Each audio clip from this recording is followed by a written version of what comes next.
morning. Happy Halloween. Yes. In fact, I wore, there it is. That's my Halloween costume. Kind of scary, isn't it? You know, cramps, Halloween, it looks perfect. The opening, from vacation last week, we spent like 4 days in Boston. Real nice time. Did I see a lot? Not really. It was more about going, visiting relatives, stuff like that. On my wife's side, her family's from Boston. Her maiden name is Collins. Her mother's name is Joyce. I'd say that's pretty much pure Irish. You're in Boston, where all the Irish are. It's a pretty good time. It's a lot of folks. We don't get there very often. I'll go when she wants to. So we just spent time with her sisters, nieces, nephews, cousins, the whole thing. But I did see 2 record stores. My first record store tour I did show already on Thursday. If you want to see that, Deep Thought Records. And I'll do another one probably on a midweek. So I found some neat stuff. They were all worried that I wasn't going to get to a record store. I said, listen, it's not really that important. If I go to a record store, it's just going to cost me money. But it was fun to see a couple of these. Here's Cat. He's been sleeping, and I don't know, he suddenly got up, and now he's going to bother me this whole episode. But he is the co-host. So the opening is from Irish Beer Fest. Yeah, you get these tickets, and they had all these tents where you could go sample the beer, and then you could buy beer. But by the time you had all these samples, and my wife doesn't drink beer, so she gave me her tickets. I felt a little looped when that was all said and done. They had this new type of an Irish cream, and they made what's called a root beer float with it. And oh my God, it was so amazingly good.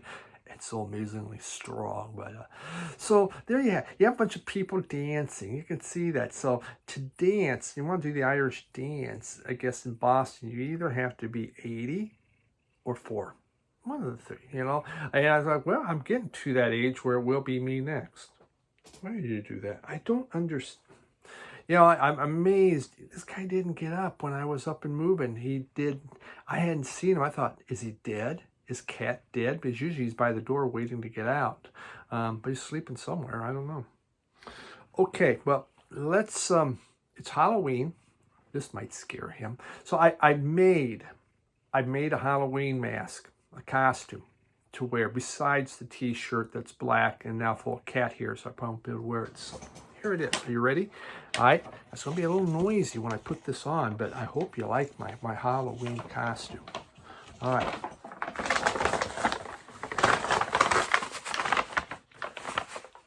How about that? Yeah. Sad. We lost again. The freaking Huskers lost it. We threw 4 interceptions. You don't win if you throw 4 interceptions and they run one back for a touchdown. Unfreaking believable. So upset. Now I got the Lions playing today. My pro team that hasn't won yet this year. Yeah. It's great to be a loser. Let's toast the losers. Yay. Cat. Okay. The first album I'm not really going to talk about. I just want to tell you this is exciting. They reissued Goodbye Jumbo. Yes. James Griffith had sent me this album, and then I lost it, that flood, but I did keep the vinyl. But they came out with the reissue because they've been reissuing All of World Party. I'll talk more about it. This is, to me, one of the greatest albums of all time. Absolutely love that album. But that's on a bringing them all back home thing. Oh my God. I can't get a record to stand up. Forget it. All right, let's get into the first album, though. This is Sundial. This is the very first Sundial album. This is a UK, well, at this time when this came out, they were a Psych band. I showed the Sundial second album maybe a month or so ago, and it was very much more shoegaze. And someone wrote to me and said, their very first one's really good, Psych. And so I went out and I found it on Discogs and I bought it. My God, this thing is so good. The name of this album is Other Way Out. It came out in 1990. It sold out when it came out by word of mouth. I mean, they did it themselves. That's how excited people were about this. And it's actually been reissued, I believe, 8 times. On this album, I mean, the guitars are like floating on the sound like a cloud of fuzz. The use of the wah-wah is just incredible. Let's just add wah-wah instead of more cowbell. It's more wah-wah. It's just, there's this, the drumming, I don't know, I guess kind of splashy, thick bass lines, just kind of propel this forward. It really is the sound of, I would say, vintage Psych. These guys worshipped it. And space rock would be a part of it when you think back to kind of a Hawkwind. There is... I would say they like prog too, because the shortest song is 4 minutes. And then they go over 724, The Plains of Nazca, Exploding in Your Mind, Magic Flight, World Without Time. You know, okay, that kind of tells you it's going to be really trippy, doesn't it? Magic Flight actually has a flute on there and does have a very much of a prog feel. Exploding in Your Mind, that song it is Psych fun. This was so much fun. Tangerine was the label. It did have the insert still on here. Tarot cards and the lyrics. Just what a great album. I was absolutely love this album. Billy Young from Michigan Record Club, great channel. We've been trying to get together. He only lives on the other side of town, to do a thing on our 5 favorite Psych albums. Ta-da! This would be one. Really, really amazing. Sundial. Name of the album is Other Way Out from 1990 out of the UK. Just incredible. Love this album to death. Amazing. Wait for daylight as your liquid world unfolds. Watch the dripping of the cloud from inside. Images you see float across the sky.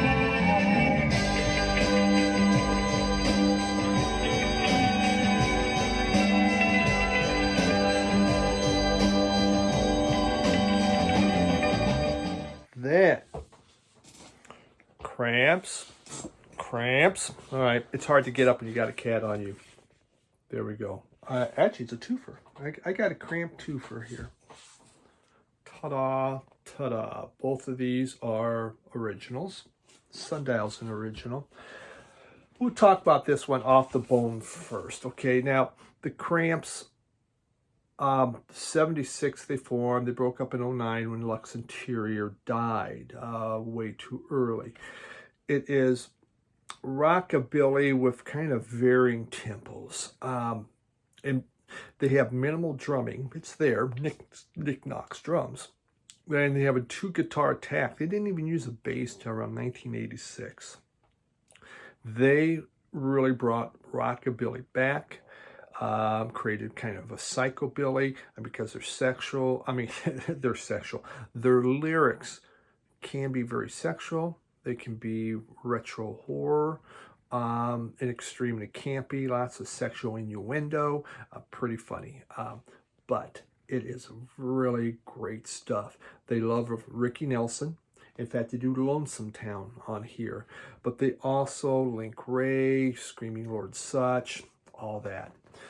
This is in such beautiful condition. This is Off the Bone. It came out in 1983 off Illegal Records, and it's a compilation.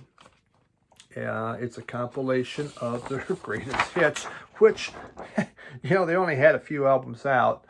This is off Enigma. Look at that. It's by the records off Enigma. It's only been out a few months. I mean, a few years. Their albums had been, they only had a few albums. And hey, well, let's do a compilation. But their very first album, Songs the Lord Taught Us, was absolutely outstanding.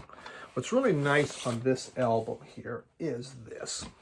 It's still in there. Damn it. Okay. Here we go. Still have the 3D glasses. And, I'm sorry, you can't see this, but whoa.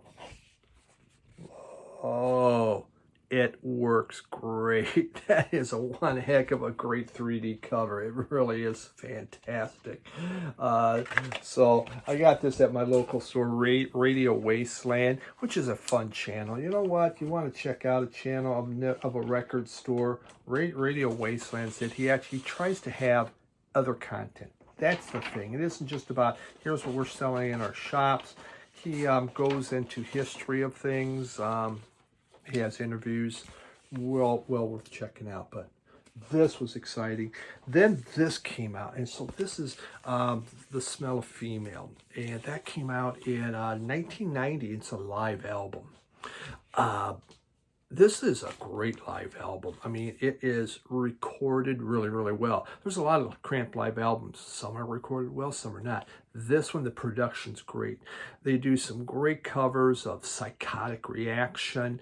They have the theme for Surf Nazis Must Die on here. There's a song, I Ain't Nothing But a Gorehound. Just a lot of just fuzz and twangy guitar. It's filled with all of that. They hit the 1990s. I mean, I still like the Cramps. I have their music from them, but they began to lose some of their, what really made them exciting, I think, with especially the Psychobilly type stuff. But great live album. And of course, we have this. Now, after, this is a compilation. Came out 83. Then I think they came out with almost like the next year, what was it? Bad Music for Bad People, which is kind of where this cover's from on my t-shirt that now I can't really show because I have a cat on my lap.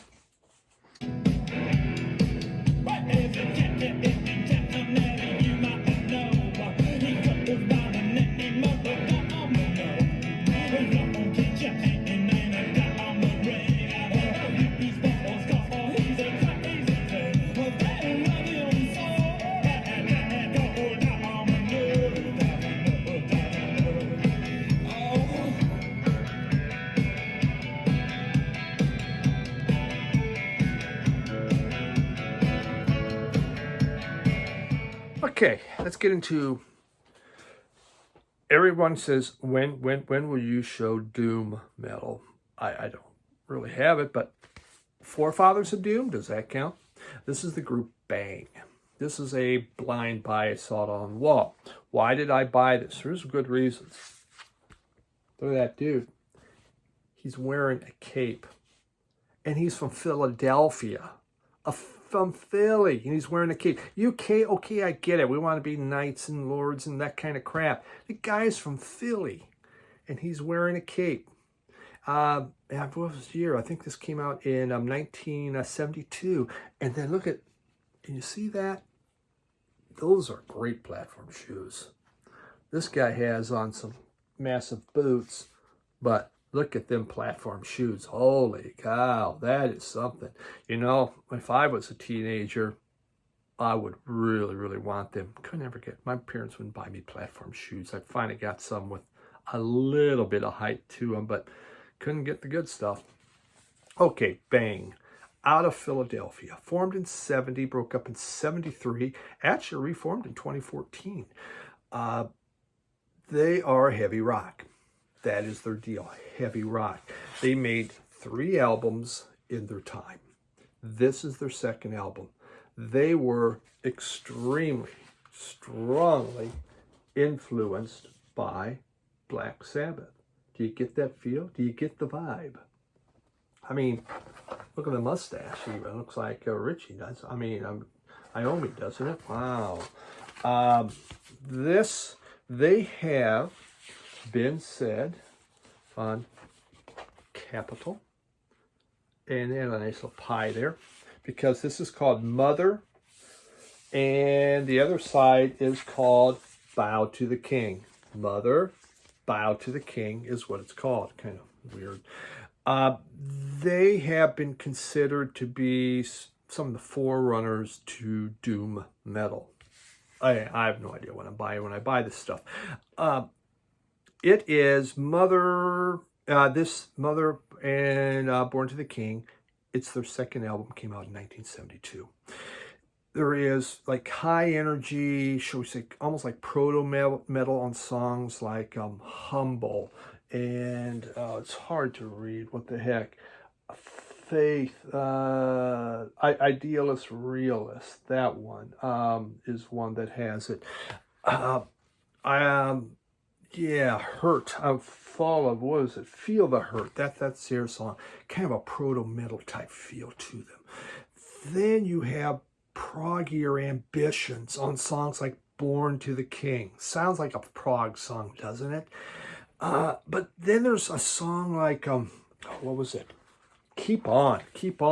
And it's a freaking funky guitar. I mean, it would sound perfect on a soul album. It is so funky. It sounds absolutely incredible. Really, really good stuff. So they made this, and then Capitol goes, well, listen, we want you to record this song. You know, we don't want to record it. No, you have to record it. And it was Guess Who's No Sugar Tonight. So here we're dark. We have this proto metal. No sugar tonight, no honey, no sugar tonight, yes tea. Yeah, they were pissed. It was kind of the beginning of the end of the group.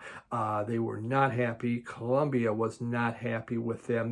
Columbia's trying to get a Black Sabbath type group, and that's what's their purpose. And they're singing No Sugar Tonight.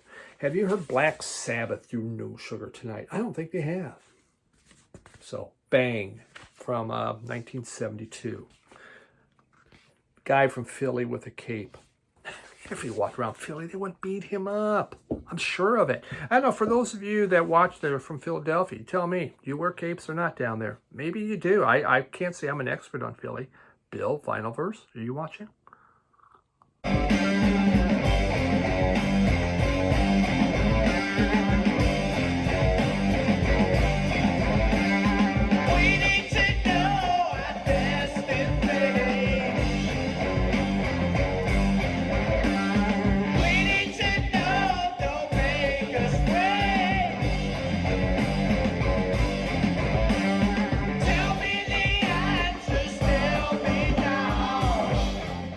Then, this is a beautiful album.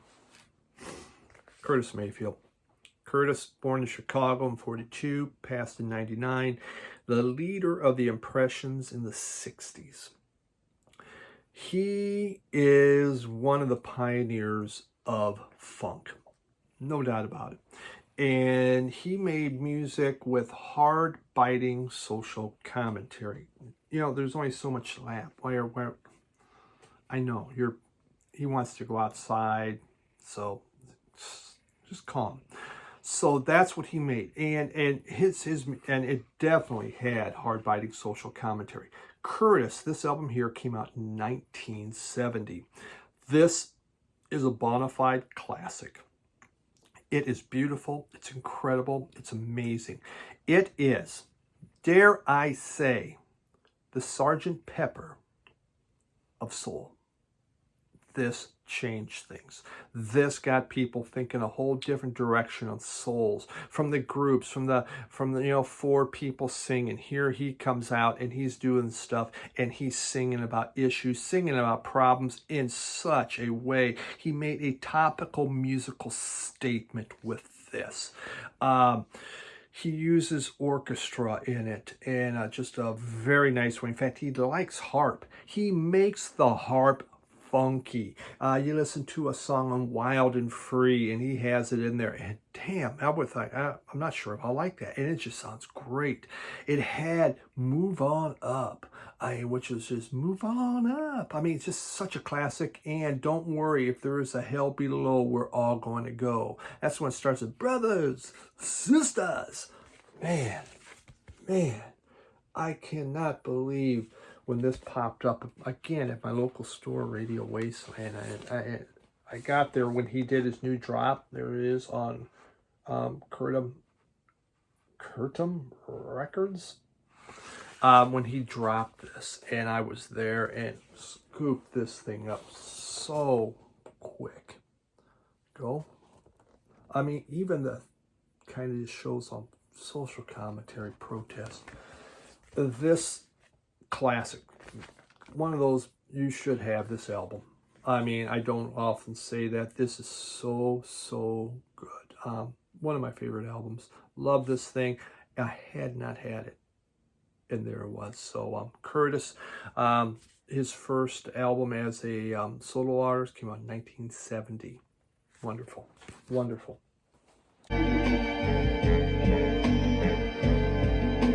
The righteous way to go. Little one would know or believe if I told them so. You're second to none. The love of all mankind should reflect. Then we have a little Van Morrison. This is his fourth album out of Belfast. Tupelo Honey. That label. Let's see what the label looks like. Warner Brothers. This has the. So we have this. Hold on. So we got a little coffee ring on here, and it is a nice little. For those of you that love Van the Man and say, man, that dude, that guy's hot. He's hot. I want him on my wall. Look at that. We got the hairy chest going on, the chains. That's a big poster. That is a big poster. And whoever had this album decided they didn't want him on their wall. You get a nice inner sleeve on there. Was there anything extra on that Curtis one? No. And yeah, was there anything in the Bang? I'm sorry, I should have looked that over. Lionel Richie says, always be prepared. Okay. So this is his fourth album. This one came out in, I believe, 1971. It had the prerequisite hit. I always have to have a hit on a Van Morrison album. Wild Night. Wild Night. Great song. Really good. This is a beautiful album. There's some beautiful love songs. You're My Woman in Tupelo Honey, which is almost like a hymn-like in its beauty. But the music is also, there is that pastoral feel, kind of his whole hippie thing. But it's beginning to change, and this album is more loose, it's more fun, and there's just some really enjoyable stuff. He owns some country-ish type songs. If you listen to Standing, Straight to Your Heart Like a Cannonball, you get that. Definitely a country feel. I really like Van's 70s stuff. After that, I'm kind of here and there on it. But from the 70s, I just thought the guy was great. And you could see that, yeah, he looks kind of short to the horse, and his girlfriend looks quite tall. They were actually, I think it says his wife, they were having a really good year. They were enjoying each other, but they began to break up as this was being done. And eventually they did break up. Tupelo Honey, great to have this back. Very nice. Everything, don't say the how, no rhyme or reason, we all know.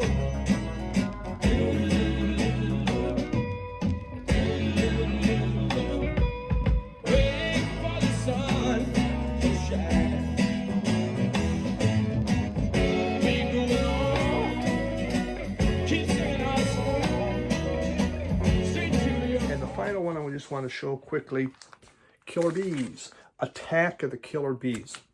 This is a neat album because, we will show just a minute, off just Warner Brothers. This is B-Sides. Came out in '83. But on the B-sides, we have songs from Marshall Crenshaw, Pretenders, The Blasters, Ramones, John Hyatt, Roxy Music, Peter Gabriel, The Time, Talking Heads, Gang of Four, T-Bone Burnett, and Laurie Anderson. Is that just not crazy, all those people? And they have their various B-sides. Yeah, just a record company, Warner Brother compilation, trying to soak more money out of us. Congratulations, Warner Brothers, you soaked more money out of me. So I just picked that up for the fun of it. Is it necessary? No. Is it going to be played all the time? No. It doesn't fit into my, what I said, how I'm collecting, does it? But it's just some of my favorite groups are on there, and I thought that's kind of cool. So killer bees, and killer bees are a thing. They're a thing now. They're out there. Out on the West Coast, they're just killing people all over the place. I believe that's where they're at. So that was fun to have. Yeah, what you staring at? Cat's looking. Okay, I think Cat's really wants me to go. Thank you so much for joining me. Happy Halloween. If you come here, you're going to get a hand that's filled with popcorn. My wife thought would just be great to make until she started making them. It takes forever to fill the fingers. So I have decided a lot of people will get candy. The first ones will get screwed and get a bag of popcorn, basically. That's getting screwed. The other ones that come later, the ones that usually TP or might throw eggs, they'll get the candy and they'll calm them down. Otherwise, they're like, what the hell's this? Thank you, everyone. I'm sure I got stuff already set up for midweek, so we'll have a music room, not music, we'll have another store tour there. Appreciate you dropping by. Have a good one. Bye.